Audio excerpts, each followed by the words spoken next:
Hello students. Last video में हमने discuss किया था everything about DILR section and उसमें हमने डिस्कस किया था कि कौन कौन से टॉपिक्स आते हैं, क्या पैटर्न रहा है previous years and present years.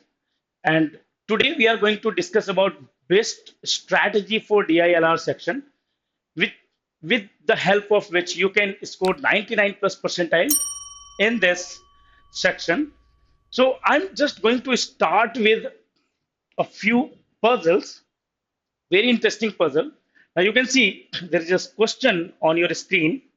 So what you can do, you can take some time, you can pause the screen, you can read the question and try solving it, then come back to the discussion. So it says you have a two pan balance and two identical sets of weighing blocks.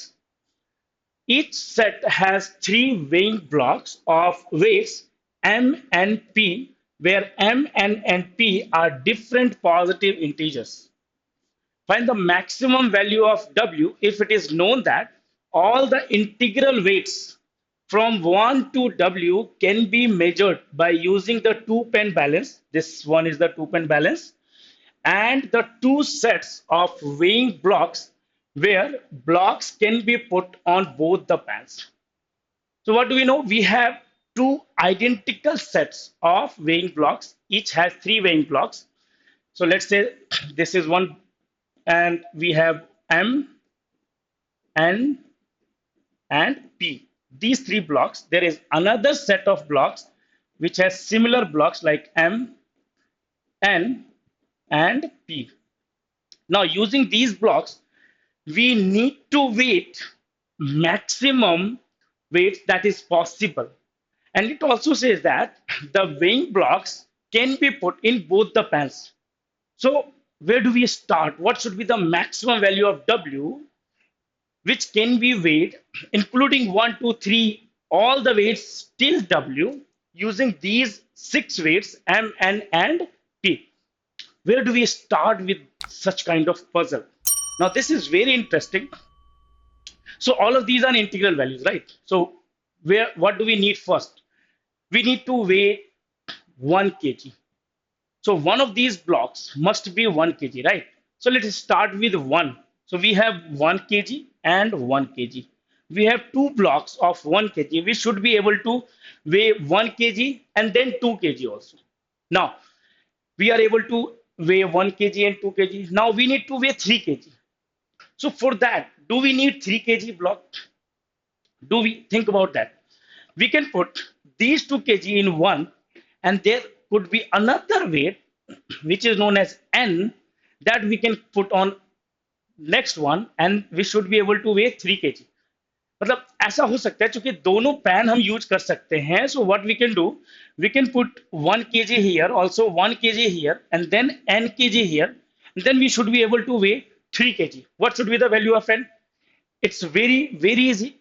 N should be equal to, as we are weighing 3 kg here, n should be minimum and should be maximum of 5 kg. If you put this as 5 kg, this is 2 kg.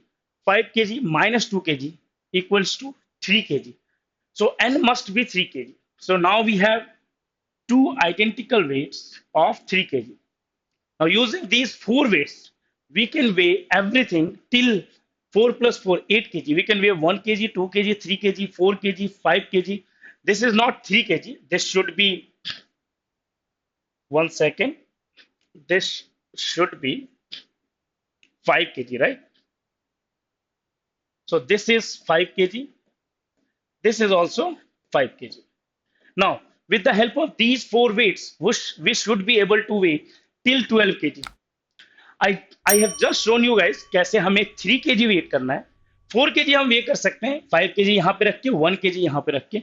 6 kg wait कर सकते हैं, 5 plus 1 here, 6 kg, then 7 kg, 8 kg, till 12 kg we can weigh all the weights, all the integral weights.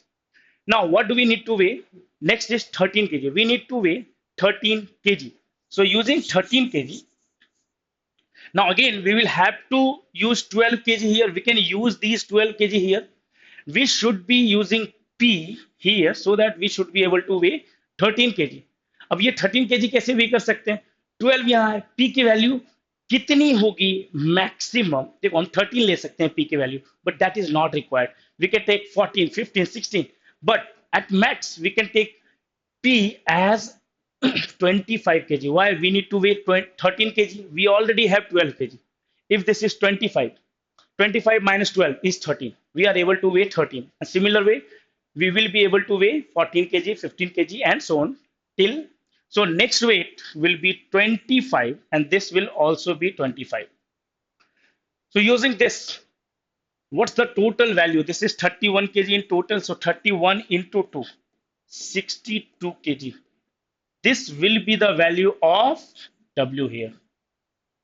Now you can see this was not an easy puzzle, but the beginning is what's important. Where do we start solving puzzle? Okay, step by step, including everything that's given in the question, considering all the information. Like it was very important कि हम दोनों pan use कर सकते हैं यहाँ पे. I hope you understood this solution. Now, next question is again a very popular type of question based on a puzzle based on coins. It says two intelligent players A and B are playing a game of coins. They have 233 coins in front of them, and rules of the game are as followed. What are the rules?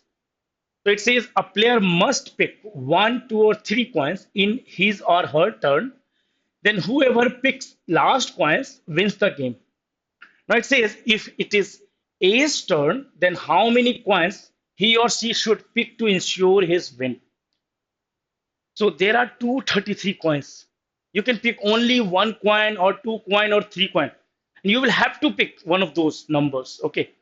But in the first step itself, आपको ये sure करना है कि आप ये game जीतोगे। तो हमें ऐसा क्या फॉलो करना चाहिए, क्या रूल, क्या स्ट्रैटेजी होनी चाहिए हमारी कि हम ये गेम जीते हमेशा। सो देख, again we are going to start with basic. We are going to start with 1. Okay, now it's very important that you notice this part, that two intelligent players A and B, both of them are intelligent, so both of them would like to win, both of them would follow the best strategy possible. So where do we start? So if we start with, let's forget these 233 coins for some time. Let's start with one coin. अगर A का turn है और उसके सामने एक ही coin है, क्या कह सकते हैं हम? A will win, right? Because A has a choice to pick one coin, and it says whoever picks last wins the game. So can we say A will be a winning number? So let's write it down: winning number and losing number. Winning number and losing number. So if you start with 1, 1 is a winning number. What about 2? 2, A can pick both the two coins, right? So again, 2 is a winning number. There won't be any coins left for B. What about 3? Again, 3 is a winning number because A can pick all the 3 coins and he will win because then there won't be left any coins for B to pick, and A will be the person who picks the last coins. So A will win. What about 4 coins? Now 4 is a number, you think, if A picks one coin, B will be left with 3 coins, which he will be able to pick all of them and he will win. If A picks 2 coins, B will pick rest of the 2 coins and he will win. If A picks 3 coins, B will pick 1 coin and he will win. No other option. A can pick either 1, 2, or 3 coins, and in return, B will pick 3, 2, or 1 coins to win the game. So in that case, we can say A will never win the game. So can we say 4 is a losing number? Now, if anyone has 4 coins in front of them, he will always lose, right? Because 4 is a losing number. So now we need to focus this losing number, only this losing number, nothing else. So what if A has 5 coins in front of him? If A has 5 coins in front of him, he can pick one coin. B will be left with 4 coins, which is a losing number. So can we say 5 will be a winning number? Similarly, 6 will be a winning number, 7 will be a winning number. Because from 7, A can pick 3 coins, B will be left with 4 coins, which is a losing number, from where B will always lose no matter what. Next, what about 8? Again, from 8, it's not possible for A to leave 4 coins for B, because for that A will have to pick 4 coins. But the rule clearly says that he can pick either 1, 2, or 3 coins. So if there are 8 coins in front of A, he will never win. So 8 will be a losing number. Similarly, we can follow the pattern that all the numbers which are multiple of 4 will be a losing number. So the target of the player who is picking the coins for the first time, who is starting the game, should be to leave a number of coins which is a multiple of 4. So if we are talking about 233 coins, we have 233 coins. Now we need to focus what is the number that is closest to 233 is a multiple of 4. So 232 is a number which is a losing number. This is a losing number, right? Because this is a multiple of 4. So what should A do here? So A should pick 1 coin. Why? Because 233 minus 232 is equal to 1. So A should pick 1 coin. B will be left with multiple of 4, and that is a losing number. From there, B will always lose. So doesn't matter whatever the number this is now, we can make a strategy to win in the first place. Now there are lots of different version of this question, lots of different version, but all the questions are based on just this simple logic that you need to start with one, you need to find the winning numbers, you need to find the losing numbers and all that. Okay, so you can see the strategy here that matters is understanding the information, understanding the rules, writing down all the information in plain language, and then follow them from beginning one by one. It won't hit all of a sudden. Okay, so you will have to work on your basics to be a good puzzle solver. Now, now I will come to our LRDI topics as per CAT syllabus, as per latest CAT pattern. क्या क्या है topics तो जो मैंने देखा है last 5 to 6 years. Okay, in fact if I talk about like since 2017 जब से कैट ने क्वेश्चंस देने शुरू किए हैं, जब से उन्होंने शीट देने आंसर शीट देना स्टार्ट किया है इवैल्यूएशन के लिए, तब से अगर हम बात करें, so these are the most popular topics. At least one of these at least one set from these topics you will see in every year, okay, in one of these slots. So bar graph I discussed in the last class also, last video also, कि bar graph जो है 4 set मैंने देखे हैं bar graph, और वो काफी easy होते हैं. तो you should be focusing on bar graph sets. Then quantitative reasoning sets based on quant, that is numbers, arithmetic, in arithmetic, percentage, profit and loss, time and work, average mixture alligation, वो सारा कुछ. Then आता है distribution puzzles. What are distribution puzzles? Where you have been given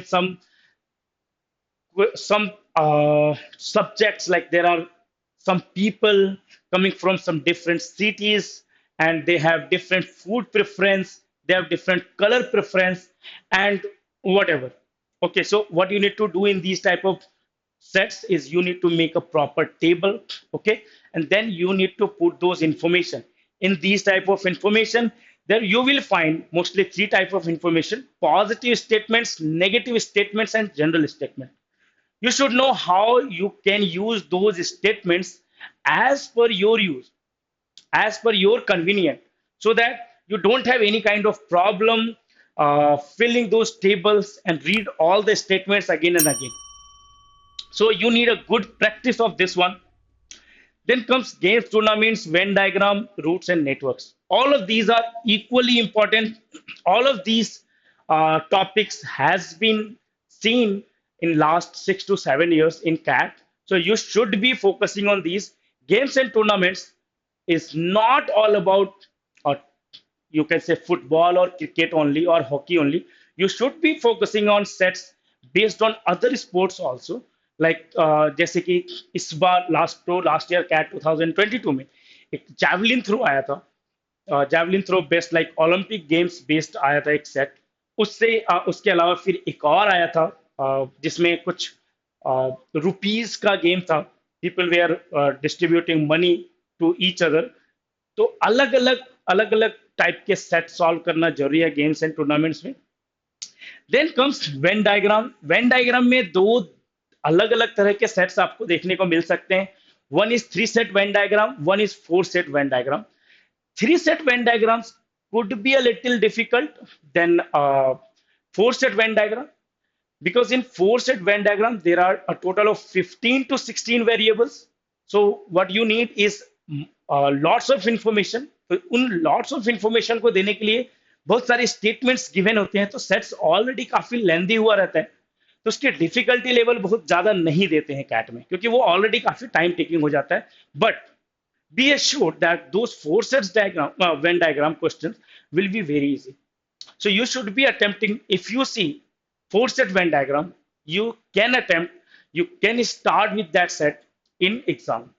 Apart from that, 3 set Venn diagram, there are 2 or 3 important concepts that you need to understand, like what is union of the sets and what is sum of the sets. There are two basic concept: union of sets, sum of sets, and the questions related to those. कहाँ पे maximum value use करनी है, कहाँ पे minimum value use करनी है। तो अलग अलग वेरिएंट उस सेट्स के आपको सॉल्व करनी चाहिए। उसके अलावा 3 set वेन डायग्राम में बहुत ज्यादा कुछ है नहीं। So once you have practice each type of sets multiple times, you won't have to face any kind of problem in exam. Then comes roots and networks. These type of sets could be very interesting. Okay, so जो भी previous year sets आए हैं roots and network, I will ask you guys to solve those sets. एक set था जिसमें metro roots से related था। एक और सेट था जहां पे सिंपल कुछ पॉइंट्स थे, जहां पे वॉक करना था। 6 to 8 पॉइंट्स थे। वो भी एक सेट है, वो भी काफी इंटरेस्टिंग सेट था सॉल्व करने के लिए। देयर वाज अनदर सेट जहां पे रूट्स की बात की गई थी। 4 different cities, one warehouse, 4 different points of distribution and all that. That was also very interesting set. But all of these sets are basically depend on the information that is given and how quickly you understand them, and how simple you try to solve them. No fancy formula or trick or any out of the box thinking. Okay, so you will know how to solve them once you have practiced them. But again, remember the basics and the collection of information, and starting from zero, starting a set from zero, like you are knowing nothing. You are going to use all the information given on the set only. That's it. Now what's next? Next is about strategy approach for DILR section. Now, before I talk about this, I would like to tell you guys that last year alone, 200 plus of my students got 99 plus percentile in DILR section. 200 plus. And there must be something good I would be suggesting them that help them in such a massive way. So whatever I tell you guys about strategy and approach of DILR section, I would suggest that you follow them. Like if you are attending classes, then attending live classes of DILR is very important. Okay, this is very important because in real time scenario, you get to discuss the set, you get to understand the logic behind it, you get to understand lots of information, how to handle them, all that, and within time limit, like 8 minutes, 10 minutes, 15 minutes. And that is very important to build your logical ability. Okay, then following methods taught in the class.